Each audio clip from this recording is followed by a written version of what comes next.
Clear blue skies, gentle breeze. It was perfect conditions for the Nautilus's maiden voyage. As the helmsman gripped the wheel, I knew he was no longer shackled by fear. Kent, mechanic, the merchant, even Lyria, Vern, and some of our other crewmates. Actually, damn near the whole town showed up to witness the rebirth of an old friend. As the propellers began to churn, a metallic sputter sounded from somewhere below deck. It was a symphony of gears I'd heard time and time again. That mechanic, she'd done it. After a brief checkup, they started the countdown. Tension was palpable. Come on, Nautilus. All eyes were on the airship. No one dared to breathe. A wind whipped up around the Nautilus, and there it was. Liftoff. And once again, she sailed into those skies so blue.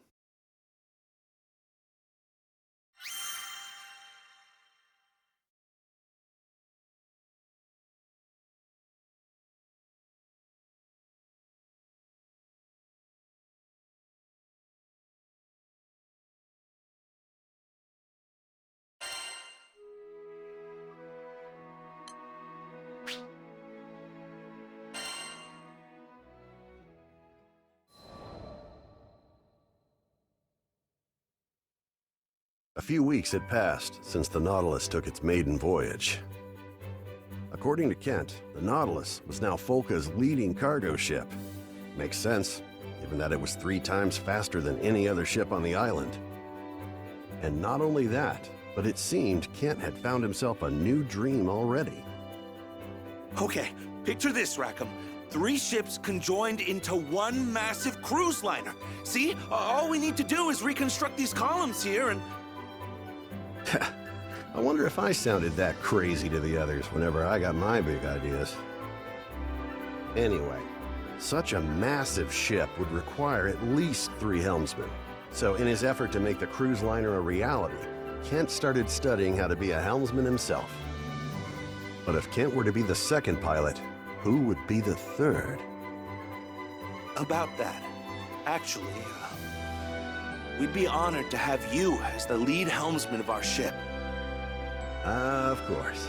It was a kind offer, but I already had a family in my crew and a home in the Grand Cipher. But that didn't mean I couldn't let the kid down easy. Sorry, Kent. This Skyfarer's not old enough to set anchor just yet. Till that day comes, you can find me wherever the wind blows.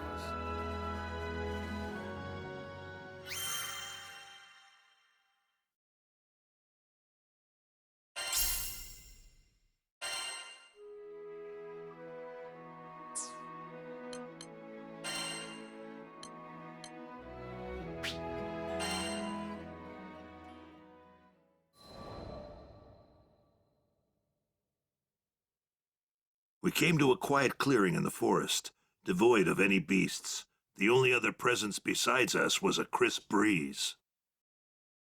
Shafts of sunlight peeked through the trees that shaded the garden. I felt my breath catch in my throat as I took in the sight. Purple anemones bloomed, filling the entire clearing. Just looking at them, I could feel the tension drain from my body. That's it. These are the flowers she talked about. Karzada opened the notebook. Flipping through its pages, he came to the section on anemones. Tears spilled down his cheeks as he read her notes. I see. So that's what she was trying to tell me. After a while, he pulled himself together and turned to me. Thank you for everything. I saw it through his tears and heard it trembling on his voice, a fledgling seed of hope. If you hadn't come when you did, well, I never would have known what she wanted to tell me. He smiled, a pure expression devoid of the previous darkness. She dreamed of a tempule blooming with flowers, and I'll carry the torch. I'll make sure her dreams come true. Glad to hear it. Just keep putting one foot in front of the other and you'll be fine. Karzada placed a hand over his heart and closed his eyes, as though speaking to his beloved. Or maybe he was burning the sight of this garden in his mind's eye. Our time together came to an end, but I felt as if the storm clouds were truly gone, and in its place was a clear blue sky. Maybe part of the reason I was drawn to Karzada is that I could sense that we shared something important. We both had regrets weighing us down. We made our share of mistakes. Still, there's no turning back time. All we can do is keep marching forward. Now that I think about it, just as I was there for Karzada, there were a lot of people propping me up on my journey. I owe all those people my thanks. It's because of them that I stand here today.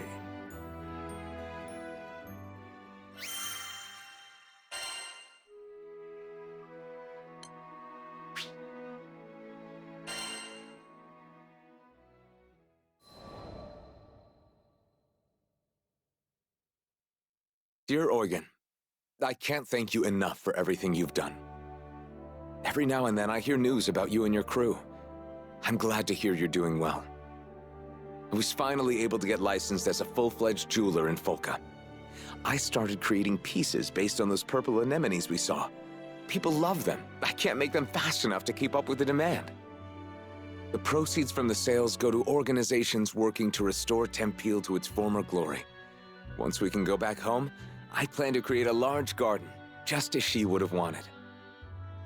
The promise we made as kids can't be fulfilled, but I plan to keep the promise I made to myself. I'll do it to bring her dream to life. P.S. I never did tell you what those purple anemones symbolize. According to her notebook, they mean, I believe in you. I'll wait for you. The next time you're in Folka, look me up. Until then, please take this pressed flower as a token of my gratitude.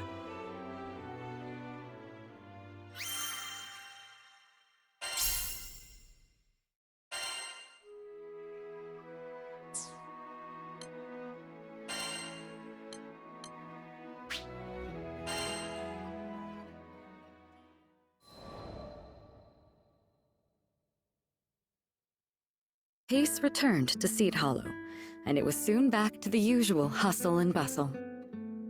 I informed the frightened repairman of the girl's true identity, the primeval god of Seed Hollow. A primeval god? Holy macaroni! That's a spicy nugget of news. How do you manage to stay so charming and informed? A lady never reveals her secrets. It's a little sad that you couldn't meet Konohana Sakuya. I know you wanted to apologize to her.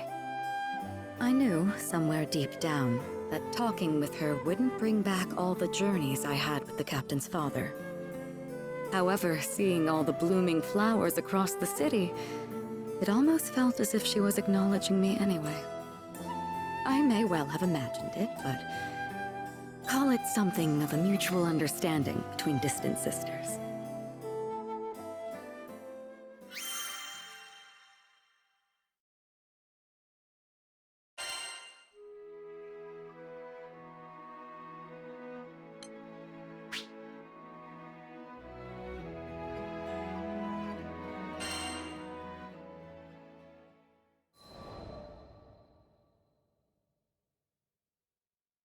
After the vibrant patchwork of spring began to spread throughout Seed Hollow, I made a habit of taking a daily stroll around the city. On one of my walks, I had mindlessly put the crystal fragment in my dress. After arriving at a particularly sunny spot, I took it out to admire it. Something about it was different today. Instead of my usual reflection, if not only for a brief second, I saw a smile that wasn't my own. A girl in a flower crown. Our eyes met for a second before, pop! A single rose had materialized at my feet. When I looked back into the fragment, she was nowhere to be seen. Although I can't prove it, I know that she was here, listening to me. So I whispered, "Beautiful. This city has blossomed under your care, all while blooming in your own right. You deserve to be here.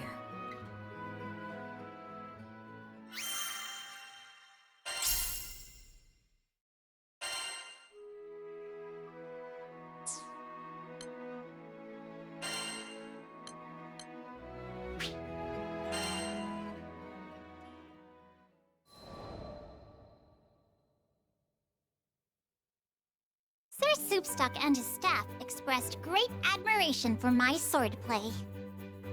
It's just mind-boggling, you know? You've probably trained harder than most of the best mercenaries out there. His words raised the gate on a flood of memories, washing me back to a time when I was desperate to prove myself. Yes, it took hard training and much toil to come this far. But I would have collapsed by the wayside long ago if there hadn't been people who supported me on my path. I am where I am because of them. Now, I tried to pay their goodwill forward by helping others as they helped me. So you never stopped trying to be the best version of yourself. Sir Soupstock turned his eyes toward the heavens. I wish I could be strong like you. I wish I had the guts to just go busting into the front door, sword blazing and ready to dispense justice. Hearing this, all of his officers raised their voices in protest. But you are strong. You got it all, man. The brains, the chill, the network, and the integrity. You could search the whole sky and never find a better informant. We're proud to work for you. Couldn't have said it better myself. Sir Zoppa, who'd been watching from afar, made his way forward and clapped a hand on Sir Soupstock's shoulder. You did good, Soupstock. Just like I knew you would.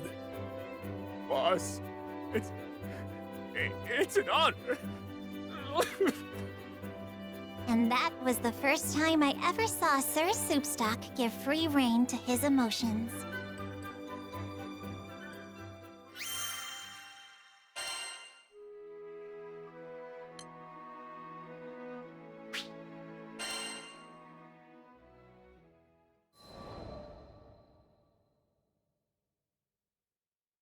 When I visited Seed Hollow sometime later, I heard at the Knick-Knack Shack a certain rumor.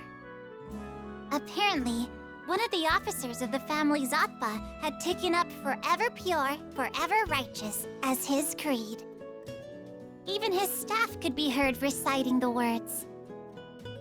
The Justice Soup Gang, led by Mr. Mohawk, has been getting a lot of missions lately, and the family Zotpa stocks are on the rise. Their soup stock, that is. I glanced about me and saw only faces as bright as the sun. And I knew in my heart that the warmth of those smiles did not derive from Lady Sierra Carte's rather pitiable jest.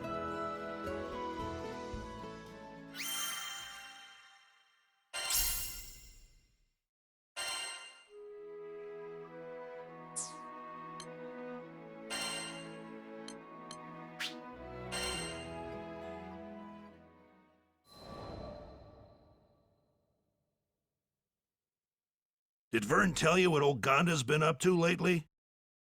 Fighting off 100 soldiers? Okay, sure. He's got chops. Pushing back a blizzard? I'll buy it. He's got elemental attunement out the wazoo. But taking out Galanza in a death match? Sounds like we're all losing our marbles now. And what's this about their fight being so ferocious it carved out a new valley through Mount Nazalith? Has anyone verified that? And turning the island upside down? Come on, people. Gonda, folks are starting to take your stories a little too far. That, or you're doing way too much. And I really hope it's the former. What am I saying? You ever stop your crazy exploits? I'll eat my helmsman's license. Yep, that stoic silence explained it all. For some, an unbelievable legacy might be too heavy to bear, but I doubt there's anything those broad shoulders couldn't lift. All of his stories have proven true so far. Maybe, just maybe, he really would sock it to a god one day.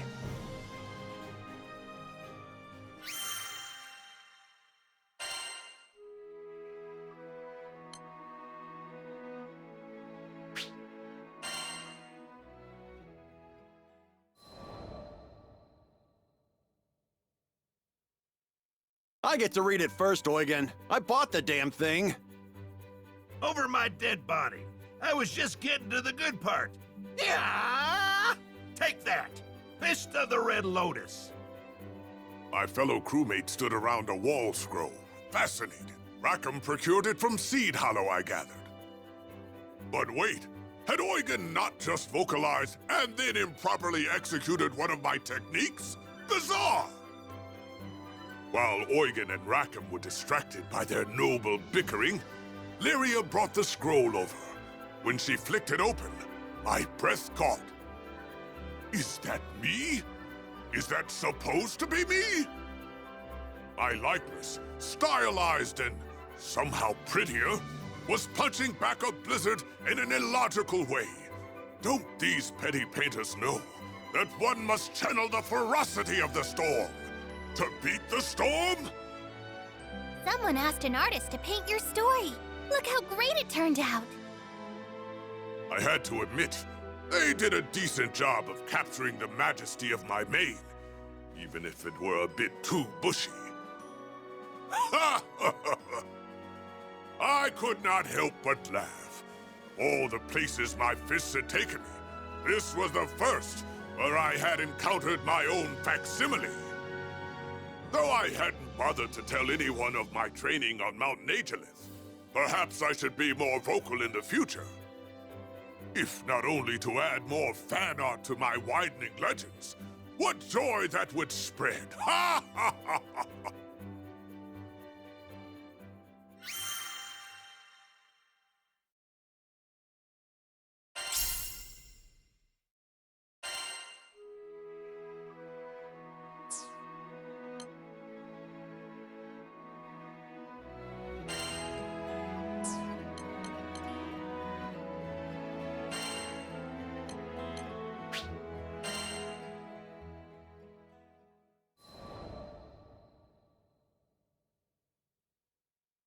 Wish I could say all's well that ends well, but unfortunately it doesn't work like that. As we started back for Folka, I decided the kids and I needed to have a serious talk. Alright, spill it. Why'd you all go into the woods alone? Noobs was in trouble, and, you know, it's the duty of a knight to help people. I just thought we had to save him. Skip spoke down to his shoes. I felt my heart drop. It's the duty of a knight to help people. Those had been my words, so I was to blame for this whole mess. Skies above, why do I always... But before I could chase this dark train of thought any further, a small tug on my sleeve brought me back. All those survival skills you taught us really helped. Yeah, thanks to you, we were able to properly locate food and water, and hide from monsters. I was so proud of them. But now was not the time to encourage their recklessness with praise. Do you realize how worried everyone was? If anything bad happened, your friends would be hurt big time, and not to mention your families. Yes, as knights, you have a duty to protect. But as people, you have a duty to your loved ones. So remember, the Tykes chimed in for this next line. Know when to ask for help. Okay, now it was time to be proud. Crouching so I was eye to eye with the Blue Sky Knights, I held out my pinky. It's a promise, okay? An oath between knights.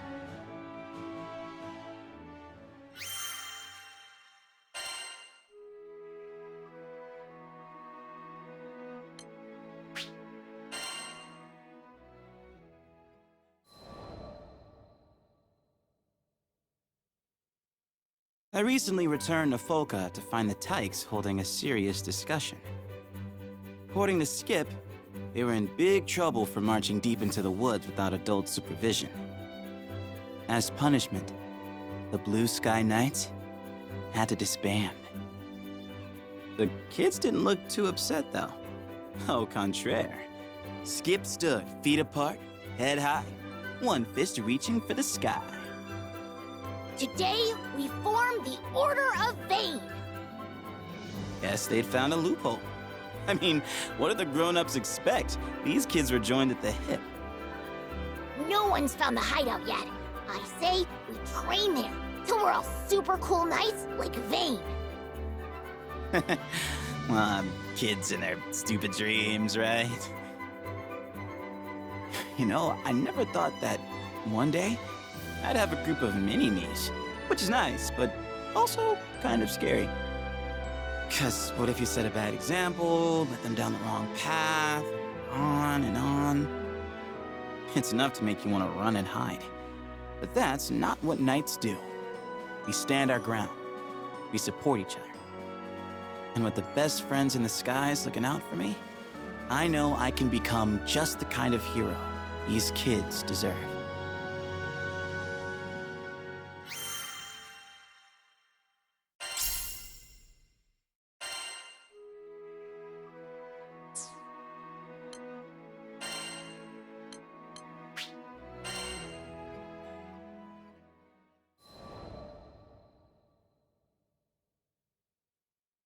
Several days later, I walked into the guardhouse for what would be the last time. The captain's here! Attention! In a moment, the soldiers were lined up before me. At ease. My friends, you have found your strength and your courage. The time has come for me to step down as your captain. For the space of a deep breath, the soldiers did not stir. I read in their eyes that they had long seen this day coming. Captain Percival, That title is no longer mine. I return it to you, Captain Douglas. You have become a worthy leader. I turned back toward the body of the Corps. I'm but a traveler. My allegiance lies with a distant country, a kingdom of peace that I shall one day build. But I believe that all who dwell in the skies are brothers and sisters. Though our time together was short, it was an honor to serve with you. You have shown that we need not be chained to our pasts, that valor can be kindled in every heart. When I raise my kingdom, I hope that you will one day visit to impart this lesson unto the knights there. No, Sir Percival. You can count on me. Me too! It's a promise! Mirth welled up within me. In one thing I thought, the Corps had not changed. They could still make me laugh. Very well. I will hold you to those oaths. And so, bidding my friends farewell, I took once more to the skies.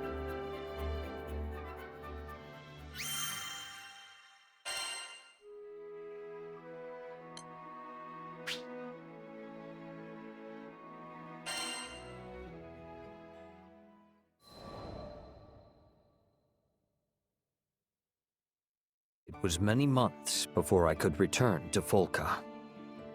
This city is still the same. A gentle breeze danced with the grass. Sunlight streamed from between the leaves of trees, paving the streets in green and gold. But snakes dwell even in the quietest of gardens. Peace presided over this land only because there was a valiant corps to keep it.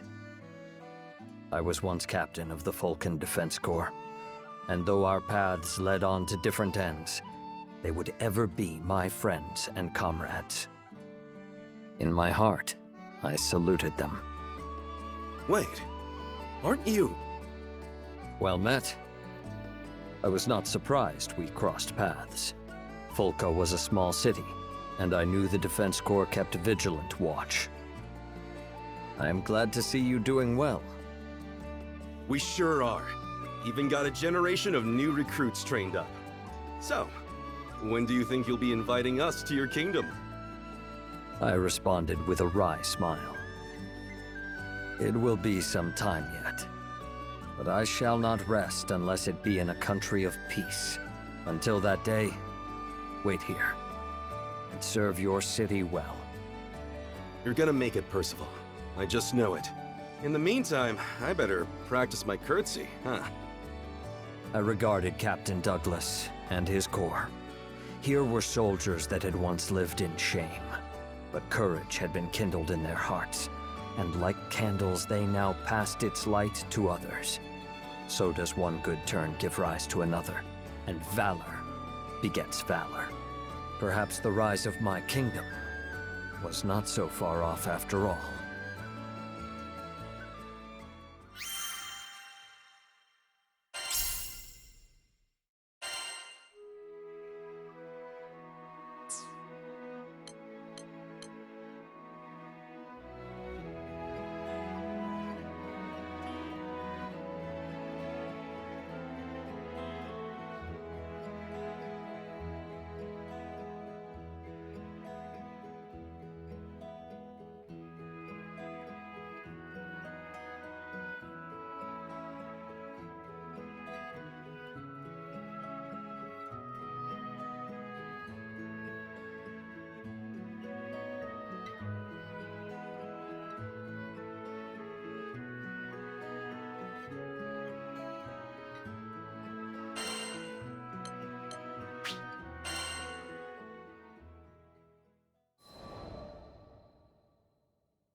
The Fisher God bowed his head and admitted I was the winner. But before I could humbly accept his withdrawal, Vern voiced honest confusion. Looking at the votes, you're the clear winner, aren't you? Not at all. Without this master of the rod opposite me, these results wouldn't have been possible. He spoke from the heart. Moved me a bit to hear that he understood me through and through. It's ordinary fish, ones we consume daily, that bring us health and happiness. Delicacies shine because they're a rare treat, but well-being is built on something more than rarity. Hearing that youngster speak, I understood what Yodarha was trying to tell me. In fact, I couldn't surmise for myself as proof of my hubris. He continued. I guess what I'm trying to say is, a child's smile will do more for a village's well-being than all the legendary fish in the sea. That's what I should have been aiming for. A smirk sat on his lips as he turned to me. Congratulations, Yodarha. Even had I won this competition, I concede in our fish-off. You are the rightful victor. I've learned much from our duel. I thank you from the depths of my heart. Never in my days had I met a more worthy gentleman. And you, good sir, helped this old minnow rediscover his love of the sport. After the voting had concluded, the townsfolk were still savoring our dishes. Both Brave Bream and Shalman were a hit. The satisfied smiles of the people were evidence of this. But as all good things must come to an end, so too did the feast. Despite the mountain of fish we started with, not a single fillet was left. I turned to the Fisher God, a gleam in my eye. And though he just admitted defeat, his eye held the same twinkle. You want a race to see who can get this place spick and span quicker? We were no longer rivals. We were brothers of the rod. And this little competition would tide us over till our next real match.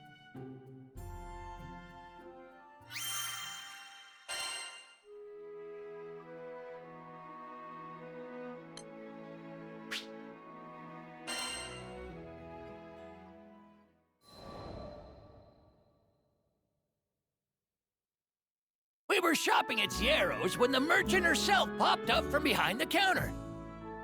Apparently she'd been waiting on us, ready to share the latest seaworthy gossip. A certain rumor swam earlier this month. You see, people are saying there are 2 Fisher Gods working this skydom. Would you know anything about that? Vern and Lyria gasped in surprise before turning to give me a curious look. Could it be? You know, I never meant to keep making a name for myself, but old habits die hard, don't they? Sounds like quite the handsome fella. Can't wait to meet him.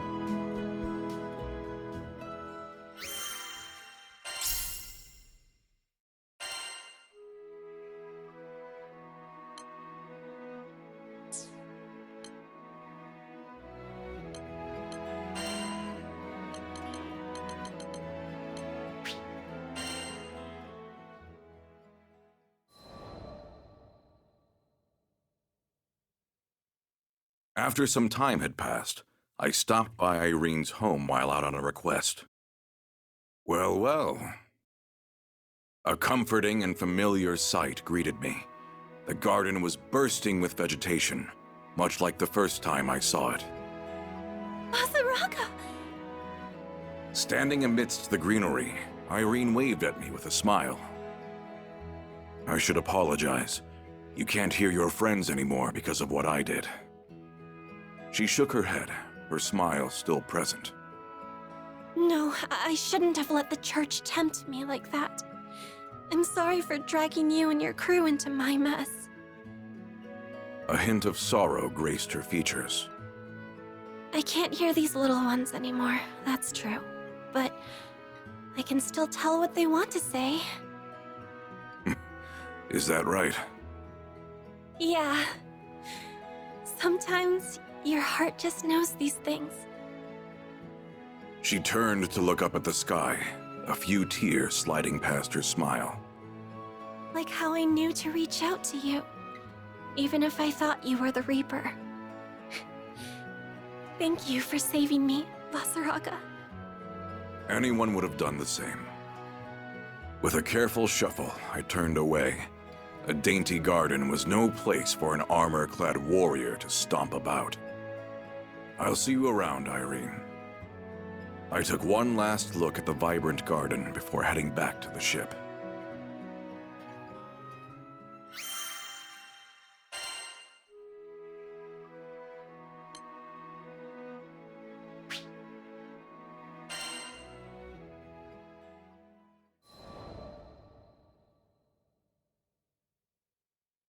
The morning had barely begun when Zeta came barreling over with a package addressed to me. It was stuffed full of fruit, which only confused her further. Huh? Aren't these folk a gold fruit? Lucky man! I heard their produce is all the rage these days. Whoops. Guess I hadn't told Zeta about Irene and her garden yet. Looks like the pantry is full. Help me carry these back to my room. Sure, but this is kind of a lot for a midnight snack. I figure being surrounded by a little more nature couldn't hurt. Didn't take you for the crunchy type. Gonna grow your own orchard or what? She was joking, but honestly, it didn't sound like such a bad idea. Ever had fresh apple juice before? I'll make you some, as thanks for helping me carry everything. Wait a minute. You never put this much effort into treating me. Is this a trap? A skilled gardener taught me a trick or two. Never hurts to practice a new recipe. The vibrant fruit told me how well Irene was doing, much better than any letter could. Offering her garden a silent word of thanks, I was ready to enjoy its generous harvest.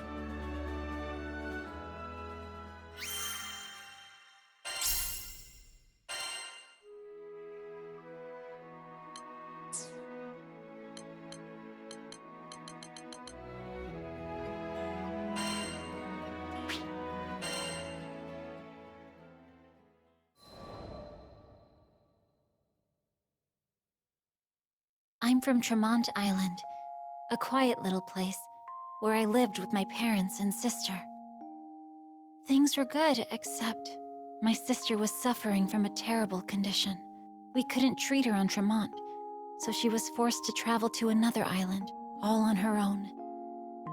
Back then, skyfaring wasn't nearly the safe bet that it is today, so I wasn't sure if she'd even make it there, let alone receive treatment. I loved my sister more than anything, so waving bye to her as she took off toward an unknown future was the hardest thing I'd ever done. I hoped beyond all hope. I hoped till it hurt, that her cure would be swift, and she'd sail back to me with each setting sun. But the days, they grew into months. Sometime after she left, a brutal pandemic spread across Tremont, crippling our population in a matter of days. I was shocked, watching the good people I'd known all my life pass away. But I was horrified when it claimed my parents. And when it came for me, I knew death was waiting at the front door. What can I do? I thought, lungs heavy and weighing me to my bed. What could I do but turn to the skies and pray? Please, if you're listening, I want to hear my family. I want to hear their voices again. My pleas were answered, but not by salvation. No, it was Celeste, the primal beast of death, who descended from the heavens. She stole death from the suffering islanders, preventing them from slipping into the afterlife. They became zombies, sentient and rotting. Unlike the others, my corporeal form faded away, leaving my spirit to haunt the land. This, at least, gave me a faint hope. If I was given an unlife, then perhaps my mother and father would be given the same gift. But the months, they grew into years. And it became clear that though Celeste held dominion over death, life was a more complicated matter. It was my wish that had brought unlife to Tremont. I was to blame for turning my hometown into a living cemetery. If the villagers knew what I had done, well, that's why I chose to haunt the manor on the outskirts of town. Alone in those halls, with no one to talk to, I counted the days until I lost track of time. Solitude was better than guilt. Isolation was better than hearing my name used as a curse. But with time, the silence ate away at my name, until even I forgot who I was.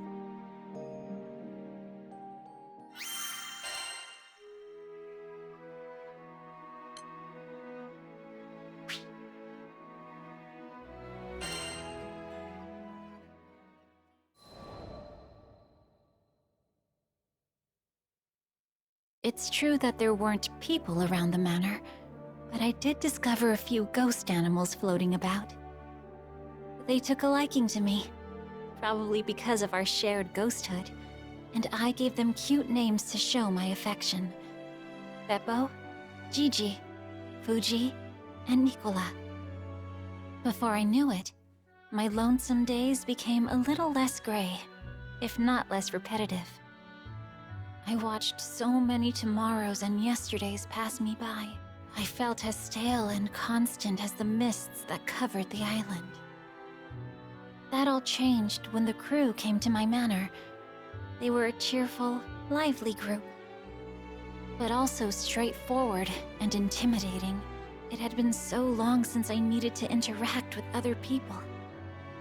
I knew that if I made contact, I would have to acknowledge the real depth of my loneliness. So I ran, and they gave chase. So I ran again, and they followed once more. No matter where I fled, they found me, undeterred by my spectral form or my ghostly pets. Finally, I decided to ask them about their situation.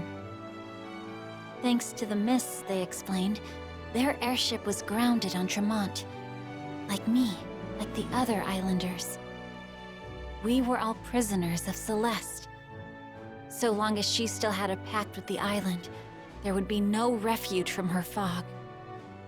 But, by the same token, her powers preserved the unlives of Tremont's people, myself included. If Celeste was brought down, we would fade with her. It troubled me, but I knew it was a necessary course of action. I had only one thing to accomplish before confronting the primal beast of death. I needed to come clean to the islanders. It was time to make amends. Had it not been for the arrival of the captain and the crew, I would never have found the strength to make that decision. I marched straight to the village, took a deep breath, and explained to the people how I doomed everyone. But to my surprise, they looked upon me with sympathy and warmth.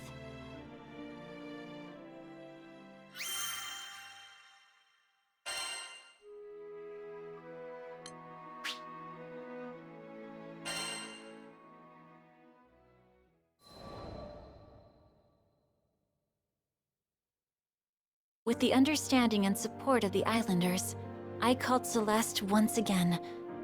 But she didn't appear, and the mist still covered the island. That's how I learned the truth. It wasn't only me who had crossed Celeste's fate with our own. The other culprit was the doctor who was traveling through our village, back when the pandemic first appeared. He was secretly conducting research to summon Celeste.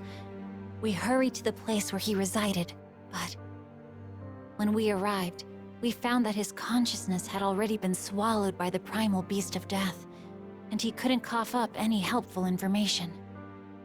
Despite the setback, I joined with the crew and the Islanders to find and defeat Celeste. The mists parted, and the island returned to its former state.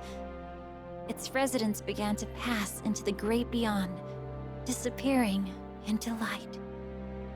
Before long, everyone I'd known had been lifted into the bright sky, leaving behind only their memories.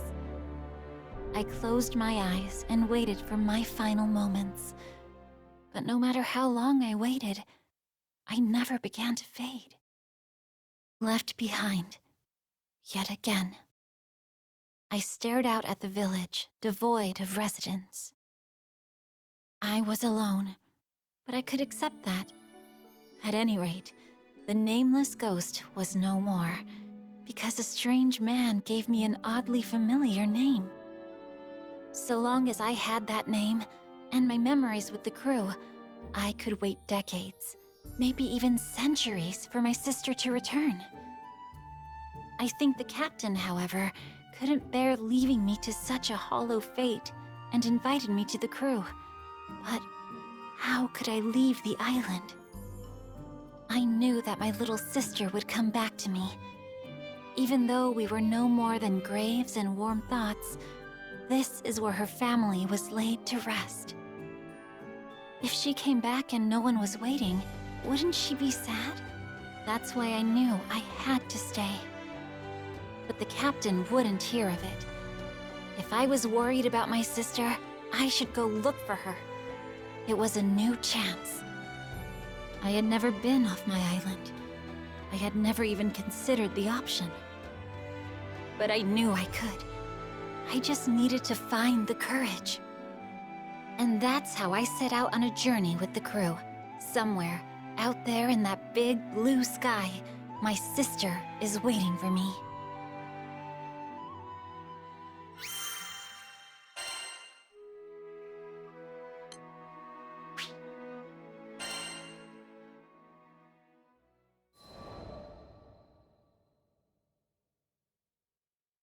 One day, I was out shopping in Seed Hollow Central Plaza when I saw a woman with kind eyes sitting on a bench. She was absorbed in her needlepoint. "Your embroidery is beautiful." "Oh, aren't you a dear? Thank you." Her smile was genuine and cozy, just like the blanket she was working on. She told me it was a present for her beloved. I've never seen anyone so outside before. She giggled. "Really? I'm hoping some of this cheerful sunlight works its way into the fiber." Her name was Malfira, and she invited me to have a seat beside her. Admittedly, the weather was beautiful, the kind that made you appreciate being alive. Or, well, unalive. There was a long, thin trail of white dividing the sky, the aftermath of an unfortunate cloud that had been pierced by a wayfaring airship. How fragile those clouds. How fragile our journeys. I glanced back at Malfira, who looked to be making diligent progress. A familiar memory crept to mind, of a time when I begged my mother to sew new stuffed animals for me and my sister. The nostalgia was comfortable, welcomed even, but I was brought back to the present when I heard a troubled sigh from beside me.